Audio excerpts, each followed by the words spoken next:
সেলাই করতে করতে একটা গল্প শোনো, খুবই ভালো লাগবে গল্পটা তোমাদের। চলো গল্পটা শুরু করি। দুই ঘেয়া, বলাই চাঁদ মুখোপাধ্যায়ের লেখা। দুই বন্ধু নদীর তীরে এসে দাঁড়ালো। তখন খেয়ার সময় উত্তীর্ণ হয়ে গেছে। খেয়া চলে গেছে অনেকক্ষণ। বিমূঢ়ে মতন চেয়ে রইল তারা নদীর দিকে। পার হতেই হবে যেমন করেই হোক। কালই শেষ দিন। অনেক কষ্টে অনেক সুপারিশ জোগাড় করে মেডিকেল কলেজে ঢোকবার অনুমতি পেয়েছে তারা। কর্তৃপক্ষ জানিয়েছে কালই ভর্তি হবার শেষ দিন।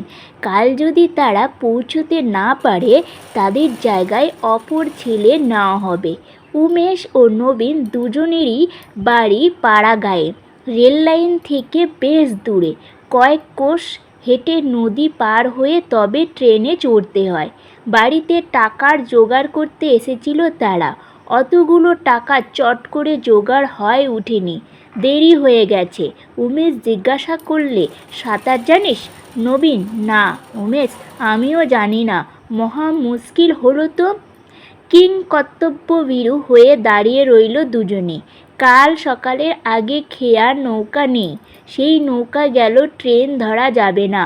নদীর ওপর ঝুঁকে পড়েছিল একটা বটগাছ। কিছু দূরে তার দিকে চেয়ে উমেশের ভ্রু কুঁচকিতে হয়ে গেল হঠাৎ। আশার আনন্দেই চোখের দৃষ্টি ঝলমল করে উঠল। উমেশ, ওই গাছটার নিচে একটা ডিঙি বাঁধা আছে রে। নবীন, হ্যাঁ আছে তো। কার ডিঙি? উমেশ, চল খোঁজ করা যাক। এগিয়ে গেল দুজনে। মাঝি বললে, কোন এক দারোগা সাহেবের জন্যে পাঠিয়েছেন, ওপারের এক জমিদার। উমেশ বুদ্ধিমান ছেলে, হঠাৎ একটা বুদ্ধি খেলে গেল তার মাথায়। উমেশ, চিনিস তুই যে দারোগা সাহেবকে? মাঝি, না হুজুর। উমেশ, আমি সেই দারোগা সাহেব। চল। তাড়াক্ষরে লাফ দিয়ে নৌকা উঠে বসল উমেশ। নবীন কিন্তু উঠল না, দাঁড়িয়ে রইল চুপ করে। উমেশ, আয়। দাঁড়িয়ে রইলি কেন? নবীন, না আমি যাব না। উমেশ, কেন? নবীন, আমি তো দারোগা সাহেব নয়। উমেশ, দারোগা সাহেবের সঙ্গী তো বটে, আয়। নবীন, না আমি যাব না।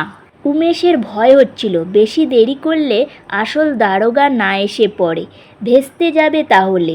দুরাচার বার অনুরোধ করে উমেশ একাই শেষে চলে গেল। নবীন গোয়াতুমির জন্যে নিজের ভবিষ্যৎ নষ্ট করতে পারে না সে। 25 বছর কেটে গেছে। সেই নদীর তীরে এক অন্ধকার রাতে এসে দাঁড়ালো উমেশ। এখন সে মেজর ইউসি চান্ডা পরিধানে, খাকি মিলিটারি পোশাক। বাড়ি থেকে জরুরি টেলিগ্রাম পেয়ে ছুটে নিয়ে এসেছে সে। একমাত্র ছেলে টাইফয়েড মুমূর্ষু। সেদিন পাড়ের খেয়া চলে গেছে। টর্চ ফেলে সেদিনও সে হঠাৎ দেখতে পেল একটা ছোট্ট নৌকা একধারে রয়েছে। এগিয়ে গিয়ে বলল, এই কার নৌকা? একটি জিনসিন গোছরে লোক ছইয়ের ভেতর থেকে বেরিয়ে এলো। বললে, আমার নৌকা, পার করে দিবি? না, জবাব দিল লোকটি। কিছুক্ষণ আগেই তাদের গ্রামে মিলিটারি রেড হয়ে গেছে। খাকি পোশাক দেখলে সমস্ত মন কনটকিত হয়ে উঠে তার। ভয়ে নয়, ঘৃণায়। যাবি না কেন? আমার অন্য কাজ আছে, ভাড়া দেব, যা ভাড়া চাস দেব। না, আমি যেতে পারবো না। 5, 10, 20, 50, 100 টাকা পর্যন্ত দিতে চাইল উমেশ। লোকটা অবিচল, কিছুতেই যাবে না সে। ধৈর্যচ্যুত ঘটল উমেশের। বলল, আমি মিলিটারি লোক, জানিস? লোকটা নিরুত্তর। তোকে জোর করে ধরে নিয়ে যেতে পারি, জানিস? শান্ত ধীর কণ্ঠে লোকটা উত্তর দিল, আমি কিছুতেই যাব না। দেখি তুই কেমন না যাস। উমেশ ঠিক করে ফেলল থানায় গিয়ে স্বয়ং দারোগাকে নিয়ে এসে তাড়ার দো। লোকটা যেতে ধাত সে গটগট করে অন্ধকারে এগিয়ে গেল সে থানার দিকে।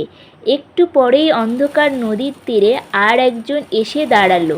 শুধু পা, পরনে হাঁটু পর্যন্ত উঠানো খদ্দরের কাপড়, গায়ে ফতুয়া। নবীন, তাকেও ওপরে যেতে হবে। কিন্তু খেয়া চলে গেছে। দাদা ঠাকুর এলো নাকি? নবীন এগিয়ে এলো, বললে, কে? আরে বিশু যে, হঠাৎ এখানে? আমিও ওপরে মাছ ধরতে এসেছিলাম দাদা ঠাকুর। মধুর কাছে শুনেছিলাম তুমি ওপারে গেছো সালিসির বৈঠকে। আমার সামনেই খেয়ার নৌকাটা গেল বেরিয়ে। ভাবলাম একটু অপেক্ষা করে যাই, দাদা ঠাকুর যদি এসে পড়েন হাঁপাড়ে পড়ে যাবেন এই রাত্রিরে। তা বেশ করেছিস, চল। জানো দাদা ঠাকুর, এই একটু আগে এক ব্যাটা মিলিটারি এসে তম্বি শুরু করেছিল। গল্পটা বলতে বলতে নৌকা ছেড়ে দিল সে। নবীন ডাক্তার হতে পারেনি, হয়েছে দেশ সেবক। গল্পটা ভালো লাগলে লাইক দিও, শেয়ার করে দাও সবার মাঝে। আর পরের গল্প সবার আগে পেতে সাবস্ক্রাইব করে ঘন্টাটা অন করে দিও। ভালো থেকো, সুস্থ থেকো। আবার আসবো অন্য কোনো দিন অন্য আরেকটা গল্প নিয়ে। এতক্ষণ আমার এই ভিডিওটা দেখার জন্যে তোমাদের অসংখ্য ধন্যবাদ।